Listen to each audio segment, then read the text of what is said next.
سب کی خدمت میں اسلام اور مقدس کلام میں سے آج یہ دوسرا سرمن ہے جو اس دعائیا میٹنگ میں جو رات کی دعائی میٹنگ ہے اس میں ہم سیکھ رہے ہیں. تو عبرانیوں کے نام خط ہے اس کا 5واں باب. عبرانیوں کے نام خط اس کا 5واں باب اور اس کی 7ویں آیت سے کلام میں یوں لکھا ہے: اس نے اپنی بشریت کے دنوں میں زور زور سے پکار کر اور آنسو بہا بہا کر اسی سے دعائیں اور التجائیں کیں جو اس کو موت سے بچا سکتا تھا، اور خدا ترسی کے سبب سے اس کی سنی گئی، اور باوجود بیٹا ہونے کے اس نے دکھ اٹھا اٹھا کر فرما برداری سیکھی اور کامل بن کر اپنے سب فرما برداروں کے لیے ابدی نجات کا باعث ہوا، اور اسے خدا کی طرف سے ملک صدق کے طور کے سردار کاہن کا خطاب ملا. خدا کے کلام کے وسیلہ سے ہم سب کو برکت ملے. آمین آمین. یسوع مسیح کس طرح سے کامل ہوا؟ یسوع مسیح نے کس طرح سے کاملیت کو ریسیو کیا، حاصل کیا؟ اور یہاں پر 7ویں آیت سے ہی بتایا گیا ہے. جب وہ ایز انسان تھا، جب اس نے انسانی لبادہ پہنا، جب وہ ہمارے درمیان آیا، اور کلام کہتا ہے زور زور سے پکار کر آنسو بہا بہا کر. یہ ڈبل کچھ باتیں بھی ہیں اس میں. ایک بات پر زور دیا گیا ہے. کس بات پر زور دیا گیا ہے؟ کہ ان دنوں میں زور زور سے پکار کر، زور پھر زور، اور پھر آنسو بہا بہا کر اسی سے دعائیں اور التجائیں کی. یعنی یسوع ہمارے لیے مشرِ راہ ہے، ہمارے سامنے ہے کہ ہم یسوع کو فالو کریں. کس بات میں فالو کرنا ہے؟ دعا کرنے میں فالو کریں. اس کا دعا کرنے کا سٹائل اپنائیں. آج دنیا میں لوگ، خاص طور پاکستانی لوگوں کو یہ مسئلہ ہے کہ وہ یورپ کو کاپی کرتے ہیں. یورپ کے اندر جتنے گورے ہوں، خادم ہوں، ان کو کاپی کرتے رہتے ہیں، یا یہاں پر بھی ایک دوسرے کو کاپی کرتے ہیں. اپنا کوئی سٹائل ہی نہیں ہے. اگر آپ نے کاپی کرنا ہے تو پھر یسوع کو کاپی کریں. یسوع کو کاپی کریں. وہ کیسا ہے جب وہ ہماری طرح تھا اپنی بشریت کے دنوں میں. اس کی دعا کرنے کا سٹائل کیا ہے؟ وہ جنگلوں میں چلا جاتا، وہ پہاڑوں پر چلا جاتا، وہ ویرانوں میں چلا جاتا. کیا کرنے کے لیے؟ دعا کرنے کے لیے. دنیا سے الگ ہو جاتا، شاگردوں سے بھی الگ ہو جاتا. پتا گراسینوں کے علاقہ میں جب بڑا معجزہ ہو تو یسوع نے ان کو کشتی میں سوار کروا کے کہا تم جاؤ، اور خود کیا کر گیا؟ رک گیا دعا کرنے کے لیے. ہمیں ٹائم ہی نہیں ملتا دعا کا. یسوع کا دعا کا سٹائل ڈیفرنٹ. اور باغ گتسمنی کے اندر شاگردوں کی آنکھیں بھری ہوئی تھی. نیند کا بڑا غلبہ تھا، جی میں ساڑھے دے گا نا، نیند کا بڑا غلبہ. اور یسوع کیا کر رہا تھا؟ دعا. یسوع باغ گتسمنی میں دعا کر رہا تھا، اور ان کو انکرج کرتا ہے اٹھو کیا کرو؟ دعا کرو. دعا کرو تاکہ آزمائش میں نہ پڑو. خود دعا کرتا، اور دعا ہی اس کی لائف. اس نے دنیا کے اندر آ کر ایک تحریک پیدا کر دی، اور یہ بات ہمیں سکھا دی ہے مجھے اور آپ کو کہ یسوع دعا کرنے والا تھا. مجھے اور آپ کو بھی کیا کرنے کی ضرورت ہے؟ دعا. اس نے زور زور سے پکارا. اس نے آنسو بہا بہا کر، زور زور سے اور آنسو بہا بہا کر دعائیں کی. ہمارے آنسو نہیں شاید، وہ روحوں کے لیے درد, روحوں کے لیے بوجھ. اور کلام کہتا ہے جب وہ گناہ گاروں کو دیکھتا تو وہ ترس سے بھر جاتا. وہ دیکھتا یہ ایسے ہیں جیسے ان کا کچھ چرواہا نہ ہو, یہ پرگندہ ہے. وہ ان کے لیے دعائیں کرتا, ان کے لیے شفاعت کرتا. صلیب پر بھی ان کے لیے شفاعت کر رہا, صلیب پر بھی گناہ گاروں کو معاف کر رہا, صلیب پر بھی وہ کہتا ہے تمام ہوا, صلیب پر بھی وہ نجات کا کام کیے جا رہے ہیں. اپنی بشریت کے دنوں میں ہم کیسے کامل ہیں؟ ہم سوچتے ہیں بالکل فٹ ہوں, بالکل پرفیکٹ.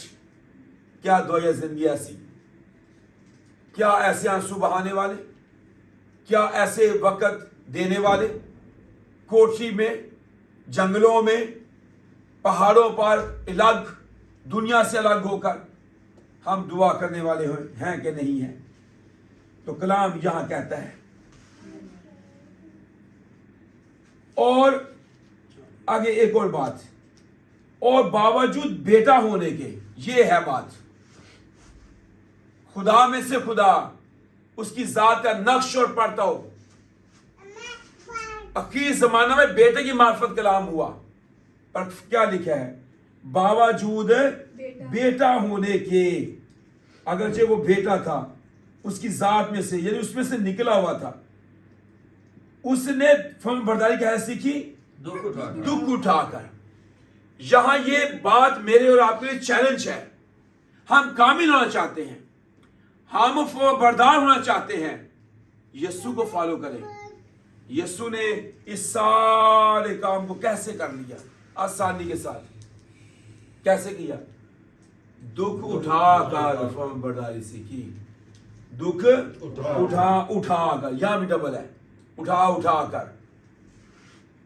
ہم دکھ نہیں اٹھاتے. اصل میں جو فرمان برداری ہے وہ دکھ ہی کا نام ہے. فرمان کو بجا لانا. برداری کا مطلب کیا ہوتا ہے؟ کسی بوجھ کو اٹھانا. برداری بوجھ ہے. تو فرمان کیا ہے؟ حکم. اس حکم کو اٹھا کے پھرنا. اٹھا کے پھرنا. کیا ہم اٹھا کے پھر رہے ہیں؟ یسوع نے فرمان برداری سیکھی دکھ اٹھا کر. دکھ اٹھایا, فرمان برداری سیکھی, ابدی نجات کا باعث ہوا. اور خدا سے آگے کیا لکھا ہوا ہے؟ خدا کی طرف سے, ہاں جی, اور ابدی نجات کا باعث ہوا. ابدی نجات کا باعث. خدا چاہتا ہے کہ ہم گنہ گاروں کی نجات کا باعث بن جائیں. کیا میں کسی گنہ گار کی نجات کا باعث بنا ہوں؟ کیا کوئی گناہ گار میرے وسیلہ سے نجات پا گیا؟ کیا میری دعا کا حصہ کوئی گناہ گار؟ کیا میرے پاس کوئی لسٹ گناہ گاروں کی؟ کیا یسوع جیسی محبت, یسوع جیسا ترس میری زندگی کے اندر؟ تو پھر تو لوگ نجات پائیں گے. پھر تو ہم اس کے فرمان کو اٹھا کے پھریں گے. جیسے یرمیہ کہتا ہے, میں اسے ضبط کرتے کرتے تھک گیا ہوں, اب مجھ سے رہا نہیں جاتا. ہمارے اندر تو ضبط, کیسا ضبط ہے؟ کیا فرمان ہے ہمارے پاس؟ حکم ہے ہمارے پاس. ضبط کرتے کرتے تھک گیا ہوں, مجھ سے رہا نہیں جاتا. خدا چاہتا ہے ہم بھی ایسا کرنے کے لیے دکھ اٹھائیں. خدا چاہتا ہے ہم بھی ایسا کرنے کے لیے خدا کے سامنے آئیں. ہمارے بعض دفعہ ہم اپنے فائدے کے لیے خدا کے پاس آتے ہیں. ہاں, ہم اپنے بزنس کے لیے خدا کے پاس آتے ہیں, ہم اپنے بچوں کی شفا کے لیے خدا کے پاس آتے ہیں, ہم اپنے گھر کو بنانے کے لیے خدا کے پاس آتے ہیں. میرے اپنے بہت سارے ایسے چیلنجز ہیں جس کو لے کر میں کہاں آتا ہوں, خدا کے پاس آتا اور آتی ہوں. ہم کہاں پر اس کے پاس اس لیے آتے ہیں کہ وہ گناہ گاروں کو نجات دے. کہاں اس پر خدا کے سامنے آتے ہیں؟ خدا میں فرمان کو بجا لانے والوں میں سے ہوں, خدا میں ایسا کامل بنوں. سول میں اور داؤد میں تھوڑی سی کیا فرق ہے؟ تھوڑا سا کیا پتا کیا فرق ہے داؤد بادشاہ اور سول بادشاہ میں؟ سول بادشاہ جب بھی خدا نے اسے مسا کیا, بلایا, چانس دیا, اس نے کیا کیا؟ اس نے نافرمانی ہی کی. اس کا مطلب کیا ہے؟ اس نے دکھ سہنا پسند نہیں کیا. وہ مشکل میں سے نہیں گزرا. اس نے آسانی چیزوں کو, کیونکہ اسے بادشاہ بھی آسانی سے مل گئی, گدھے ڈھونڈنے گیا بادشاہ مل گئی. وہ نافرمانی کرنا انہوں سمجھ لگے اور پکا ہی ہو گیا, نافرمانی کری جانی ہے. خدا کی باتیں کبھی قربانی چڑھا دیتا ہے سہمت کے بغیر, کبھی جناب خدا کو پورا نہیں مانتا, بادشاہ جہاز کو بھی چھوڑ دیا, جانور بھی رکھ لیے. کبھی اس کے پاس چلا گیا جس کا یار جو ہے وہ جن ہے, جادو گرنے کے پاس چلا گیا. کیا ہے, ہم اپنی زندگی میں غور کریں. یہ اہم باتیں, ان پر ہمیں غور کرنے کی ضرورت ہے کہ ہم نافرمانی کن کن باتوں میں کرتے ہیں جو خدا کو غصہ دلاتی, خدا کو ناپسند. خدا کو غصہ نہ دلائیں. داؤد نے کیا کیا؟ داؤد آزمائشوں کے اندر, دنیا کے اندر وہ بڑا اس سے پیسا گیا, پر یقین مانے اس نے اف نہیں کیا. اور خدا نے کہا داؤد یسی کا بیٹا مجھے میرے دل کی مرضی کے مطابق مل گیا, دل کے مطابق مل گیا, میری ساری مرضی کو پورا کرے گا. داؤد کے بارے میں یہ لکھا ہوا ہے. یہاں پر لکھا ہے کہ اس نے فرمانبرداری سیکھی دکھ اٹھا کر. اگر داؤد نے دکھ اٹھایا, اس نے فرمانبرداری سیکھی, اسے بادشاہی ملی. کیا ہمیں ویسی بادشاہی نہیں ملی؟ ہمیں بھی وہ ایسی بادشاہی دینا چاہتا ہے. تو کلام کہتا ہے باوجود بیٹا ہونے کے اس نے دکھ اٹھایا. اور یہ دکھ مصیبتیں اس کے دوران ہم سیکھتے ہیں. بعض دفعہ ہم اس کو نیگیٹو سمجھتے ہیں, یہ نہیں ہونا چاہیے, لیکن یہ چیزیں ہمیں سکھاتی ہیں, ہمارا تجربہ بڑھتا ہے. روح القدس کا کام حقیقی معنوں میں ہمیں نظر آتا ہے. کیا لکھا ہوا ہے کہ جس طور سے ہمیں دعا کرنی چاہیے ہمیں معلوم نہیں, پر روح القدس کیا کرتا ہے؟ ہماری کمزوری میں مدد کرتا ہے. بڑی آہیں بھار بھار کر آنسوؤں کے ساتھ ہمیں دعا کرنا بھی سکھاتا ہے. آپ اکیلے تو نہیں ہیں, بولنے والے تم نہیں ہو, میرے باپ کا روح ہے. میں تمہیں یتیم نہ چھوڑوں گا, میں تمہیں دوسرا مددگار دوں گا. یہ کس نے فرمایا ہے؟ یسوع نے کہا ہے. آپ فرمانبرداری کرنا سیکھیں, صرف آپ دکھوں میں قائم رہنا سیکھیں. آپ اس کے لیے کچھ کرنا تو سمجھیں, کرنا تو چاہیں, اس کے لیے کریں, سیریس ہو جائیں. کامل بننے کے لیے ضروری ہے کہ دکھوں کو پوزیٹیو لیں.